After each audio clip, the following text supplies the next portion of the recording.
Preposition का 5वां part है और 23वां प्रीपोजिशन आप सीखने जा रहे हैं और वह कौन सा है? फार।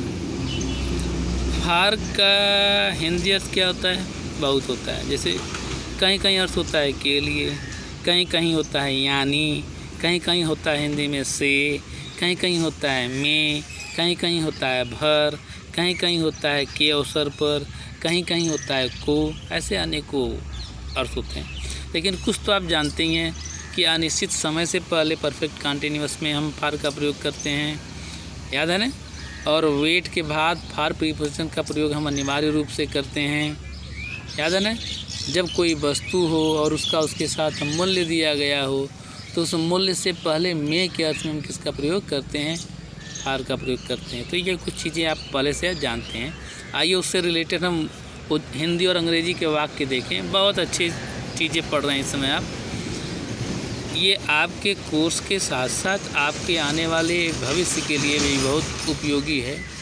आप अंग्रेजी इसी के माध्यम से या इन्हीं के माध्यम से बोल भी सकते हैं, सही अंग्रेजी लिख भी सकते हैं, समझ भी सकते हैं और सिंटैक्स आदि, ट्रांसलेशन आदि, एस्से आदि इन्हीं की सहायता से बिना याद किए लिख भी सकते हैं। आइए देखें, क्या ये किताबें बिक्री के लिए हैं? For sale. बिक्री के लिए मतलब फॉर सेल। क्या ये किताबें बिक्री के लिए हैं? Are these books for sale? भी हम लोग क्या पढ़ते हैं? भी क्या होता है वास्तव में? वी यानी विजय। V for victory. V for victory. यहाँ पर क्या अर्थ है? यानी मतलब। मैं अलग अलग कारणों से उसके यहाँ नहीं जाता। उसके यहाँ नहीं जाने का अनेकों कारण है। तो अलग अलग कारणों से I don't go to him. I don't go to him. Go to him मतलब उनके यहाँ। For various reasons. For various reasons अलग अलग कारणों से। तो यहाँ पर फॉर का मतलब क्या है? से। मैंने यह कार 1 लाख रुपए में खरीदी। वस्तु और मूल्य से पहले फार बताया गया पहले भी। I bought this car for rupees 1 lakh. I bought this car for rupees 1 lakh. यहाँ पर फार का मतलब क्या है? में है। मैं मुंबई में 1 सप्ताह रुका। मैं मुंबई में 1 सप्ताह रुका। I stayed in Mumbai for a week मतलब 1 सप्ताह के लिए रुका। मैं मुंबई में 1 सप्ताह या 1 सप्ताह के लिए रुका। I stayed in Mumbai for a week. यह दवा महीने भर लें। यह दवा महीने भर लें या यह दवा महीने भर के लिए है, ऐसे भी कर सकते हैं। Take this medicine for a month. Take this medicine for a month. यह दवा 1 महीने या महीने भर लीजिए। Take this medicine for a month. मैं उसके 9वें जन्मदिन पर या 9वें जन्मदिन के अवसर पर उसे 1 साइकिल खरीद कर देने वाला हूँ। उसे 1 साइकिल खरीद कर देने वाला हूँ।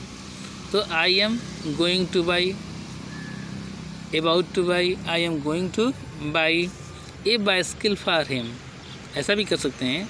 आई am going to buy him a bicycle या a bicycle for him for his 9th birthday. For his 9th birthday. तो यहाँ पर फॉर का मतलब क्या है?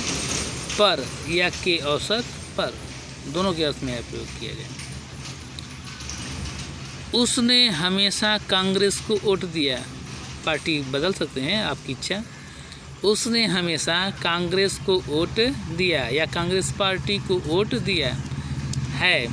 Present perfect tense. He has always voted for the Congress party, for the BJP party, for the Samajwadi party. आगे, तुम इस निर्णय के पक्ष में हो या विरोध में? सड़क पर है घर तो गाड़ियाँ आती जा रही हैं। तुम इस निर्णय के पक्ष में हो या विरोध में? Are you for or against this decision? यहाँ पर फर्क का मतलब है पक्ष में, अगेंस्ट मतलब विरोध में। यहाँ पर फर्क का मतलब क्या है? पक्ष में। ये सब प्रयोग हैं, याद रखने योग्य हैं। वे अभी कर्रा के लिए निकले हैं, वे अभी कर्रा के लिए निकले हैं, वे अभी मुंबई के लिए निकले हैं, वे अभी बनारस के लिए निकले हैं, है ना। वे अभी घर से निकले हैं। तो ऐसे अर्थ में हम के लिए के अर्थ में हम फार का प्रयोग कर सकते हैं। They have just left far, they have just मतलब अभी पहले प्रयोग पढ़े हैं। दे हैव एडवर्ब में, दे हैव जस्ट लेफ्ट फार कर्रा। मैंने लगभग 10 वर्ष से क्रिकेट नहीं खेला है, मैंने लगभग 10 वर्ष से क्रिकेट नहीं खेला है। I haven't played cricket, I haven't played cricket for about 10 years, for about 10 years. I haven't played cricket for about 10 years. मैंने लगभग 10 वर्षों से क्रिकेट नहीं खेला है। तो यहाँ पर फार का मतलब क्या है? से। और समय क्या है? अनिश्चित है, इसलिए किसका प्रयोग किया गया? फार का। नोट में देखिए क्या है, कुछ खास है। क्या है? पास्ट इंडेफिनिट टेंस में, किसमें? पास्ट इंडेफिनिट टेंस में जब फार का प्रयोग किया जाता है तो वह जो फार होता है वह समय जो होता है उसकी समाप्ति के अवधि को दिखाता है, यानी वहीं तक कोई कार्य हुआ, उसके बाद अब नहीं हुआ। जैसे कहा जाए मैंने इस कंपनी में 6 महीने कार्य किया, मतलब अब उस कंपनी में नहीं है। I worked in this company, I worked in this company, इस कंपनी में फॉर 6 मंथ, 6 महीने या 6 महीने के लिए कार्य किया। I worked in this company for 6 months, यानी अब वह कंपनी में कार्य नहीं करता है। आगे जब प्रेजेंट परफेक्ट टेंस में हम फार का प्रयोग करते हैं तो उससे ये प्रकट होता है कि जो काल है, जो समय है, उसकी अवधि अभी जारी है, अभी भी वो काम चल रहा है। जैसे मुझे इस कंपनी में काम शुरू किए 6 महीने हो चुके हैं, यानी अभी भी काम हम वहीं पर करते हैं। 6 महीना समाप्त हो चुका है, आगे हम बढ़ रहे हैं। मुझे इस कंपनी में काम शुरू किए 6 महीने हो चुके हैं। I have worked, I have worked in this company for 6 months. I have worked in this company for 6 months. उसके बाद हम चुप हो गए, उसके बाद हम चुप हो गए क्योंकि, देखिए अंडरलाइन किए हैं, क्योंकि बोलने के लिए हमारे पास कोई भी विषय नहीं था। तो यहाँ पर आया हुआ जो क्योंकि है, इससे जो बनने वाला क्लाज होता है वह कोऑर्डिनेट क्लाज होता है, कोऑर्डिनेटिंग क्लाज होता है, यानी कंपाउंड सेंटेंस बनता है। और यहाँ पर लगा हुआ क्योंकि कंजक्शन का काम करता है, संयोजक का काम करता है, और इसके लिए अंग्रेजी में किसका प्रयोग होता है? फार। तो यहाँ पर कर सकते हैं, यहाँ पर जो फार है वह एज ए कंजक्शन के रूप में प्रयोग है। उसके बाद हम चुप हो गए। After that we remain silent, शांत रहे। After that we remain silent, क्योंकि मतलब फार। बोलने के लिए हमारे पास कोई भी विषय नहीं था। We had nothing to talk about, we had nothing to talk about, हमारे पास बात करने के लिए कोई भी चीज़ नहीं थी। आइए अंतिमवा आज का है 24, थोड़ा बड़ा है। फ्राम, फ्राम का मतलब क्या होता है? से या की ओर या के आधार पर। फ्राम का मतलब क्या होता है? मुख्य रूप से होता है, की ओर से या के आधार पर। जैसे वह कल मुंबई से वापस आया। इस समय जो लोग आ रहे हैं, लोग बहुत उनसे डर भी रहे हैं कोरोना के डर से। वह कल मुंबई से वापस आया। ही केम बैक या he returned from Mumbai yesterday, from Mumbai yesterday. उसने अपनी जेब से एक सिक्का निकाला। He took out a coin, he took out, बाहर निकालना, he took out a coin from his pocket, he took out a coin from his pocket. कार्यालय सुबह 10 से शाम 5 बजे तक खुला रहता है। कार्यालय सुबह 10 से शाम 5 बजे तक खुला रहता है। The office is open, the office is open from 10 AM सुबह टू या टिल, दोनों में से कोई भी लगाया जा सकता है, टू 5 PM या टिल 5 PM। हमें उसकी ओर से कोई जवाब नहीं मिला, हमें उसकी ओर से कोई जवाब नहीं मिला, उसकी ओर से फ्रॉम हिम, तुम्हारी ओर से फ्रॉम यू, हमारी ओर से फ्रॉम अस, उसकी ओर से फ्रॉम हर, फ्रॉम हिम, समझ गए। हमें उसकी ओर से कोई जवाब नहीं मिला। We got no answer, we got no answer, we got no response, we got no reply from him. मुझे लगता है वह यूपी से है या वह यूपी का है।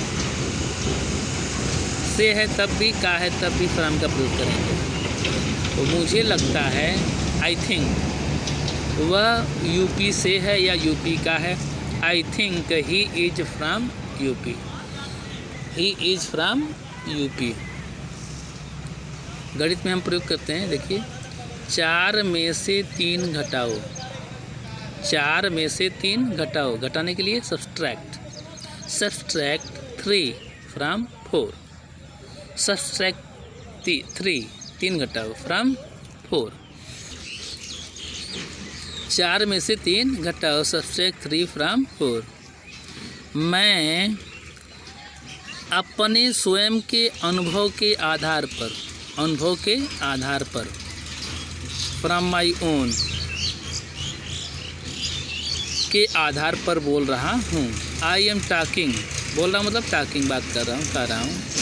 I am talking from my own experience, अपने स्वयं के अनुभव के आधार पर, अपने स्वयं के अनुभव के आधार पर, फ्रॉम माई ओन एक्सपीरियंस। मैं बोल रहा हूँ, मैं बात कर रहा हूँ। I am talking. घमंडी आदमी को कोई चीज़ विनाश से नहीं बचा सकती, घमंडी आदमी को कोई चीज़ विनाश से नहीं बचा सकती। नथिंग कैन सेव, कुछ नहीं बचा सकता।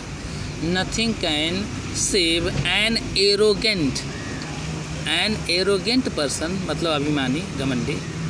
Nothing can save an arrogant person from destruction, DESTRUCTION, destruction मतलब विनाश, डिस्ट्रक्शन मतलब विनाश, पतन। तो nothing can save an arrogant person from destruction. कुछ और उदाहरण है, 2-4 शब्द और देख लीजिए। ETC जैसे, यहाँ से क्या प्रयोग करेंगे, फ्रॉम हियर, अंदर से, फ्रॉम विद इन, अंतरात्मा से, विदेश से, फ्रॉम एब्रॉड। इस तरीके से अब तक हम लोग लगभग 24 प्रीपोजिशन के बारे में पढ़ चुके हैं। उसके हिंदी और अंग्रेजी के वाक्य के बारे में पढ़ चुके हैं। हम आशा करते हैं आप लोग मेहनत से पढ़ रहे होंगे या पढ़ रहे होंगे, पढ़ते रहिए। और बहुत बहुत धन्यवाद पांडे जी को देते रहिए। धन्यवाद।